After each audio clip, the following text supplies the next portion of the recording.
So ముఖ్యంగా నేను చాలా రోజుల కిందనే రావాల్సి ఉండే, అప్పుడే మీరు సంక్రాంతి సెలవులకు పోయారట. సెలవులు అయినాక వద్దామంటే అందరు పిల్లలు రాలేదు, కొందరే వచ్చారు, తర్వాత రమ్మన్నారు. సంభావ్ అట్లా నెల రోజులు వాయిదా పడ్డది. మీ అందరికీ చలికాలం కదా, బ్లాంకెట్స్ ఇద్దాము, మీ అందరికీ ఇబ్బంది ఉంటుందని చెప్పి మా లక్ష్మణ్ సేట్ని అడిగితే మీ అందరి కోసం బ్లాంకెట్లు కొనుక్కొని తీసుకొని రావడం జరిగింది. సో ముందే డార్మెటరీ లేదు, క్లాస్ రూమ్లోనే డార్మెటరీగా వాడుకుంటున్నారు. అట్లీస్ట్ కొంచెం బ్లాంకెట్స్ ఇస్తే కొంచెం పిల్లలకు ఉపయోగపడుతుందని చెప్పి ఇక్కడికి వచ్చాం. మీకు తెలవాల్సింది ఏంటంటే కేసీఆర్ గారు ముఖ్యమంత్రి అయిన తర్వాతనే బీసీ గర్ల్స్ రెసిడెన్షియల్ స్కూల్ వచ్చినాయి తెలంగాణలో. అంతకుముందు కేసీఆర్ గారు ప్రభుత్వం రాకముందు బీసీ ఆడపిల్లలకు రెసిడెన్షియల్ స్కూల్ లేదు. మొత్తం తెలంగాణలో ఉన్న బీసీ గురుకులాలు ఎన్ని అంటే 16 మాత్రమే ఉండేవి. కానీ కేసీఆర్ గారు ముఖ్యమంత్రి అయిన తర్వాత 16 గురుకులాలను 350 బీసీ గురుకులాలకు పెంచింది కేసీఆర్ గారు. మొత్తం రాష్ట్రంలో 16 గురుకుల పాఠశాలలే ఉండేవి, అది కూడా up to 10th class. Up to 10th class వరకే బీసీ గురుకులాలు ఉండేవి. ఇంటర్మీడియట్ ఉండేది కాదు, డిగ్రీ ఉండేది కాదు. అవి 16 మాత్రమే ఉండేది. అందులో ఆడపిల్లలకు ఒక్కటి కూడా లేదు.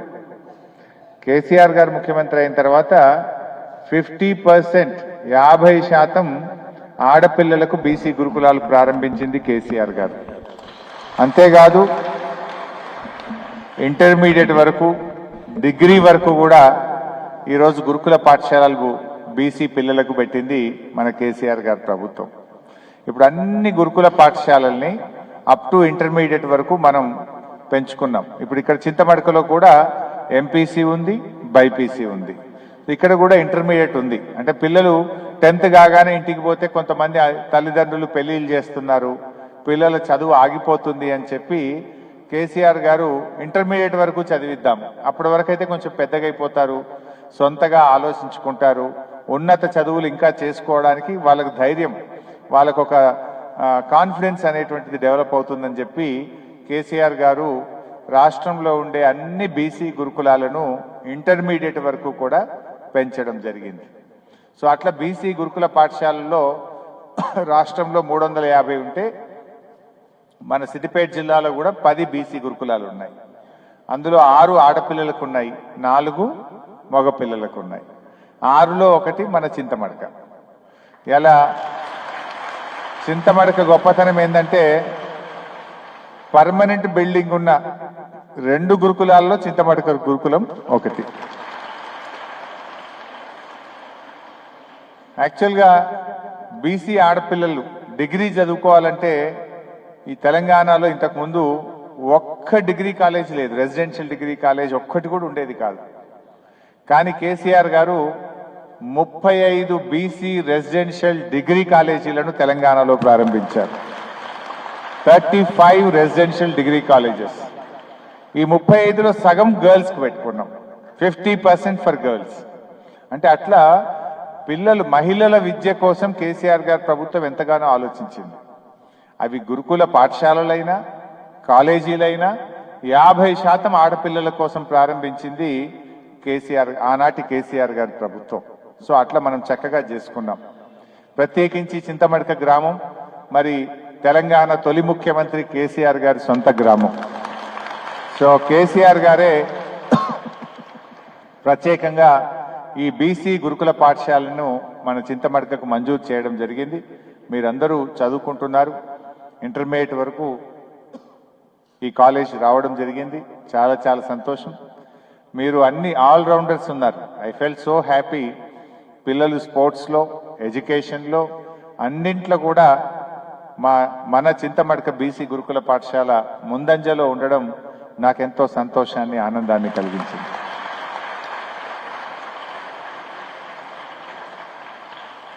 కల్చరల్ పర్ఫార్మెన్స్ బాగా చేశారు పిల్లలు. మరి ఆ ట్రైన్ చేసిన టీచర్లను, ఆ పిల్లల్ని కూడా నేను మనస్ఫూర్తిగా అభినందిస్తా ఉన్నాను. ఒక్క రోజులోనే బాగా చేశారు. నేను నిన్ననే చెప్పిన ఇవాళ వస్తా అని. But still they performed very well. My heartiest congratulations to the children and the teachers. ఇకపోతే మీ ప్రిన్సిపల్ గారు మేడం మాధవి గారు మాకు ఒక రోడ్డు హెల్ప్ చేయండి, అదేవిధంగా మాకు ఇంకా కొన్ని వాష్రూమ్స్ కావాలి, మా పిల్లలకు ఇబ్బందిగా ఉంది, హెల్ప్ చేయమని మీ ప్రిన్సిపల్ గారు నా దృష్టికి తీసుకొచ్చారు. తప్పకుండా నేను రాబోయే రోజుల్లో ఆ వాష్రూమ్స్ కోసం, ఆ రోడ్ సౌకర్యం కోసం కూడా నేను మీకు సహాయం చేస్తాను. అదేవిధంగా మరి పిల్లలు 10th క్లాస్, ఈ సంవత్సరం 10th ఎందరున్నారు ఇక్కడ? Rise your hands. Good, okay. 62 మంది ఉన్నారు 10th లో. ఎంతమంది 90+ తెచ్చుకుంటారు? Please rise your hands. 90% plus. Okay, good. So ఎవరెవరైతే బాసర IIITలో సీట్ తెచ్చుకుంటారో వాళ్ళందరికీ నేను ఐప్యాడ్ కొనిస్తాను, నేను ఓన్గా. సో మీకు తెలుసు కదా, బాసర IIITలో సీట్ రావాలంటే ఏం చేయాలి? You should secure maximum marks, అప్పుడే బాసర IIITలో వస్తుంది. సో బాగా చదవండి. ఎంతమంది బాసర IIITలో మీ స్కూల్ నుంచి సీట్లు తెచ్చుకుంటే అంతమందికి నేను ఐప్యాడ్లు కొనిస్తా. Okay, wish you all the best. బాగా చదవండి. అట్లే ఇంటర్మీడియట్, మొన్న నేను జహీరాబాద్లో మైనార్టీ గురుకుల పాఠశాలకు వెళ్ళాను. Girls minority residential school in Zaheerabad. నేను అక్కడికి వెళ్ళాను, ఒక స్కూల్ ప్రోగ్రామ్ ఉంటే అప్పుడు నేనే అక్కడ ఇట్లాంటి మంచి బిల్డింగ్ కట్టించాను జహీరాబాద్లో. వాళ్ళందరూ పిలిస్తే వెళ్ళాను, స్కూల్కి వెళ్ళాను. నాకు ఎంత సంతోషం అనిపించిందంటే, మైనార్టీ గురుకుల పాఠశాల జహీరాబాద్ ఈ అకాడమిక్ ఇయర్లో, అంటే మొన్న లాస్ట్ అకాడమిక్ ఇయర్లో ఒక్క గర్ల్స్ మైనార్టీ రెసిడెన్షియల్ స్కూల్ నుంచి 11 మంది అమ్మాయిలు MBBS సీట్లు కొట్టారు.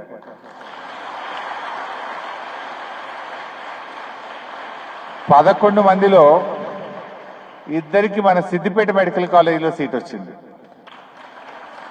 సో నా రిక్వెస్ట్ ఏంటంటే, మరి మీలో ఇక్కడ MPC ఉంది, BYPC ఉంది, మీలో ఎంతమంది గర్ల్స్ ఇంటర్మీడియట్ లో మెడిసిన్ సీట్ కొడతారు? నాకు చేతులు ఎత్తండి. BYPC students, all the BYPC students బాగా చదివి మీరు మెడిసిన్ సీట్ తెచ్చుకోవాలి, గవర్నమెంట్ మెడికల్ కాలేజ్లో సీట్ తెచ్చుకోవాలి. ఎంతమంది తెచ్చుకుంటారు? ప్రిపేర్ అవుతున్నారా? చదువుతున్నారా? నీట్ ఎగ్జామ్కి అప్లై చేశారా? నీట్కి అప్లై చేస్తున్నారా లేదా? ఇంకా టైం ఉంది అఫ్ కోర్స్. ఏం మేడం, నీట్కి అప్లై చేపిస్తున్నారా పిల్లల్ని? సో పిల్లలు ఇంకా అప్లై చేయలేదు అనుకుంటా, టైం ఉందనుకుంటా. ఎంతమంది డాక్టర్లు అయిదాం అనుకుంటున్నారు? సో మీరు ఎంతమంది మెడిసిన్ సీట్ తెచ్చుకుంటే మీ ఫీజులు నేను కట్టేస్తాను. ఎంతమంది అవుతారు? ఇక చదవండి, కష్టపడి చదవండి, ఇష్టపడి చదవండి, కష్టపడి చదవండి. మీరు మెడిసిన్ సీట్ గవర్నమెంట్ మెడికల్ కాలేజ్లో మీరు సీట్ తెచ్చుకోండి. మిమ్మల్ని చదివించే బాధ్యత నేను తీసుకుంటాను. I will pay your fees. మరి సీట్ రాకపోతే వస్తే నేను ఫీజు పే చేస్తాను, రాకపోతే ఏం లేదా? తూచ్, something must be there. No, చదవండి, బాగా చదవండి. ఇట్స్ ఓన్లీ ఎంకరేజ్మెంట్, మిమ్మల్ని మోటివేట్ చేయాలి, మీరు బాగా చదవాలి అని నా ప్రయత్నం. చదవండి. మెడిసిన్ సీట్ తెచ్చుకోవడానికి సిద్దిపేటలోనే మెడికల్ కాలేజ్ ఉంది. We have 175 MBBS seats in Siddipet. ఈ సంవత్సరం ఇంకొక 25 సీట్లు పెంచాలనుకుంటున్నాం, ప్రయత్నం చేస్తున్నాం. సిద్దిపేట మెడికల్ కాలేజీలో 175 ఉన్న సీట్లను వచ్చే విద్యా సంవత్సరం నుంచి 200 MBBS సీట్లకు పెంచుతాం. There are 200 seats in Siddipet. So బాగా చదివి మీలో ఎంతో మంది డాక్టర్లు కావాలి, సమాజ సేవ చేయాలి అని నేను కోరుకుంటా ఉన్నాను. అవుతారా? బాగా చదవండి అందరు కూడా. ఒకప్పుడు వైద్యం అంటే అందరిది ద్రాక్ష, మెడిసిన్ సీటు, మెడికల్ కాలేజ్ అంటే అసలు మొత్తం తెలంగాణలో 5 ఉంటుండే. ఇప్పుడు 35 గవర్నమెంట్ మెడికల్ కాలేజీలు పెట్టింది కేసీఆర్ ప్రభుత్వం. అందులో సిద్దిపేటలో కూడా మెడికల్ కాలేజ్ ఉంది. సో బాగా చదవండి, మీలో డాక్టర్లు కావాలి, ఇంజనీర్లు కావాలి, మీలో మంచి మంచి శాస్త్రవేత్తలు రావాలి, మంచి ఇన్నోవేషన్స్ తేవాలి. బాగా మంచి కష్టపడి చదవండి. మంచి పేరు మీ తల్లిదండ్రులకు, మీ స్కూల్కు, ఈ చింతమడకకు మంచి పేరు తేవాలని మీ అందరినీ కోరుకుంటూ I wish you all the best. Good luck.